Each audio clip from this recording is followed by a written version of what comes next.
మన హైదరాబాద్ లొకేషన్ లో ఉన్న కాగ్నిజెంట్ కంపెనీ వాళ్ళు ఎలాంటి ఎగ్జామ్ కండక్ట్ చేయకుండా, ఎలాంటి అప్లికేషన్ ఫీ కూడా తీసుకోకుండా చార్ట్ ప్రాసెస్ జాబ్స్ కోసం రిక్రూట్మెంట్ ఆల్రెడీ స్టార్ట్ చేశారు. మీకు స్టార్టింగ్ లోనే మంత్లీ 20,000 వరకు శాలరీ అయితే ఇస్తారు. ఎలాంటి ఎక్స్పీరియన్స్ కూడా అవసరం లేదు కాబట్టి నేను ఇదే వీడియోలో మీకు జాబ్ ఫుల్ డీటెయిల్స్ తో పాటు అప్లికేషన్ ప్రాసెస్ ని కూడా చెప్తాను. స్కిప్ చేయకుండా లాస్ట్ వరకు చూసి వెంటనే ప్రతి ఒక్కరు అప్లికేషన్ అయితే చేసుకోండి. జాబ్ డీటెయిల్స్ లోకి వెళ్లే ముందు మన ఛానల్లో డైలీ 2 టైప్స్ ఆఫ్ జాబ్స్ అయితే అప్డేట్ చేస్తూ ఉంటాము. నేను అప్లోడ్ చేసిన వెంటనే నోటిఫికేషన్ వచ్చి అప్లై చేసుకోవాలంటే ఖచ్చితంగా మన ఛానల్ ని సబ్స్క్రైబ్ చేసుకొని పక్కన బెల్ సింబల్ యాక్టివేట్ చేసి పెట్టుకున్నాక వీడియో లైక్ చేయడం మాత్రం మర్చిపోకండి. సో ఈ ఆపర్చునిటీ మీకు మన హైదరాబాద్ లొకేషన్ లో ఉన్న కాగ్నిజెంట్ కంపెనీ వాళ్ళు 2 రోల్స్ కోసం అయితే రిక్రూట్మెంట్ చేస్తున్నారు. ఫస్ట్ చూస్తే మీకు వాయిస్ ప్రాసెస్ లో ప్రాసెస్ ఎగ్జిక్యూటివ్ ఉంటుంది. ఇందులో మీకు 2 లొకేషన్స్ ఉన్నాయి. బెంగళూరు లొకేషన్ సెలెక్ట్ అయినట్లయితే మీకు ఇయర్లీ 2,28,204 శాలరీ అయితే ఇస్తారు. లేదు మీరు హైదరాబాద్ లొకేషన్ అయితే ఇయర్లీ 2,20,000 అయితే ఇస్తామని చెప్తున్నారు.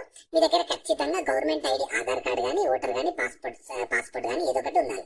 క్వాలిఫికేషన్ చూస్తే మీరు 2022లో పాస్ అవుట్ అయిన వాళ్ళైతేనేమో మీ దగ్గర అన్ని మార్క్ షీట్స్ అవైలబుల్ ఉండాలని చెప్తున్నారు. 2021 కానీ ఎర్లీ అయినట్లయితేనేమో మీ దగ్గర consolidated mark sheet plus and degree certificate కూడా ఉండాలని చెప్తున్నారు. సో మీరు ఏ డిగ్రీ చేస్తే ఎలిజిబుల్ అయితే ఉంటారు. డిగ్రీ చేసిన, బీటెక్ చేసిన, బీ ఫార్మసీ చేసిన, లేదు పీజీ, ఎంటెక్, ఎంబీఏ ఏది చేసినా ఎలిజిబుల్ ఉంటారు. ఇది మీకు ఫుల్ టైం ఉంటుంది, పర్మనెంట్ గా మీ ఇంటి దగ్గర పర్మనెంట్ జాబ్ అయితే ఉంటుంది. ఇది మీకు ఫుల్ టైం ఉంటుంది, పర్మనెంట్ ఉంటుంది. హ్యాపీగా మీరు ఫుల్ టైమ్ గా పర్మనెంట్ గా జాబ్ అయితే చేసుకోవచ్చు. మన హైదరాబాద్ అంటే హైదరాబాద్, లేదు మీరు బెంగళూరులో చేసుకోవాలనుకుంటే బెంగళూరులో కూడా చేసుకోవచ్చు.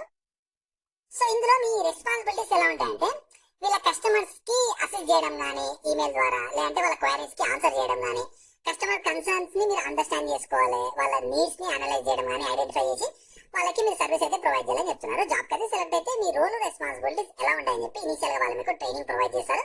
మంచి కమ్యూనికేషన్ స్కిల్స్ ఉండాలి. మీకు హైదరాబాద్ లో ఉంటుంది, బెంగళూరు లొకేషన్ లో ఉంటుంది. మీరు ఎక్కడ కావాలంటే అక్కడ వర్క్ చేసుకోవచ్చు. నైట్ షిఫ్ట్ లో కూడా మీరు వర్క్ చేయడానికి అవైలబుల్ ఉండాలని చెప్తున్నారు.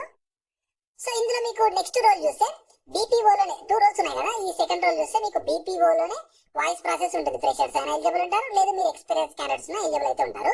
నేను 2 లింక్స్ అయితే కింద డిస్క్రిప్షన్ లో ప్రొవైడ్ చేస్తాను. మీరు ఫస్ట్ దాని మీద క్లిక్ చేస్తే వెబ్సైట్ ఓపెన్ అవుతుంది. వెబ్సైట్ లో మీకు కంప్లీట్ జాబ్ డీటెయిల్స్ ఉంటాయి, క్వాలిఫికేషన్, ఎలిజిబిలిటీ, సాలరీ అన్ని ఉంటాయి.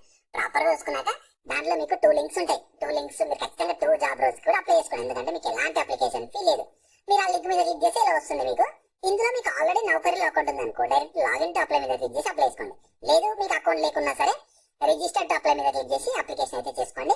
సో మీరు షార్ట్ లిస్ట్ అయితే వాళ్ళని నుండి కాంటాక్ట్ అయ్యి ఫర్దర్ ప్రాసెస్ గురించి ఎక్స్ప్లెయిన్ చేసి జస్ట్ ఇంటర్వ్యూ ద్వారా కండక్ట్ చేసి సెలెక్షన్ అయితే చేస్తారు. ఈ ఆపర్చునిటీ మీకు మన హైదరాబాద్ లొకేషన్ లో కాగ్నిజెంట్ వాళ్ళు రిక్రూట్మెంట్ చేస్తున్నారు.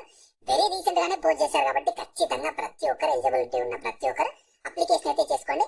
లింక్స్ అయితే నేను కింద డిస్క్రిప్షన్ లో ప్రొవైడ్ చేస్తాను. వెంటనే అక్కడ నుంచి యాక్సెస్ చేసుకోండి. అలాగే మీ ఫ్రెండ్స్ అందరూ కూడా షేర్ చేయడం మాత్రం మర్చిపోకండి. మీకు ఇంకా జాబ్ గురించి ఏమైనా డౌట్స్ ఉంటే కింద కామెంట్స్ లో అడగండి.